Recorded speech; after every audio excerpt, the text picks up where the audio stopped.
บ้านเธอมีความเชื่อเรื่องผีปุย่า ผีปูย่ามีฉันตามที่แบบได้รับฟังมาเนาะ เจ้า เพิ่งจะบอกว่าผีปุย่าเนี่ยของแต่ละตระกูลของแต่ละบ้านเนี่ยจะสืบทอดด้วยลูกผู้หญิง ลูกผู้หญิงคนแบบคนเก๋า แต่ถ้ามัมหมีใครสืบต่อคนสุดท้ายก็จะต้องเป็นคนนั้นแหละสืบไปจนถึงแบบเต้าแบบหมดอายุไข ผีปูย่านี่เหมือนได้เจ้าตีเจ้าตางกัน ไม่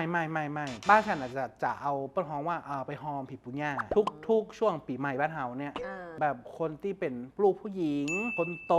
หรือว่าอยู่ในวงสายคณะญาติที่เป็นผู้หญิงอ่ะถ้าลูกคนนั้นน่ะมีลูกเป็นประจาย เจ้า ก็มดละมาหมีไผ่สืบทอดละแต่ถ้าคนเนี้ยมีลูกเป็นผู้หญิง ลูกผู้หญิงที่กำลังเกิดออกมาเนี่ยสืบต่อ มันจะเหมือนกระสือกะวะ มาแน่ใจแต่ก็แบบเป็นไ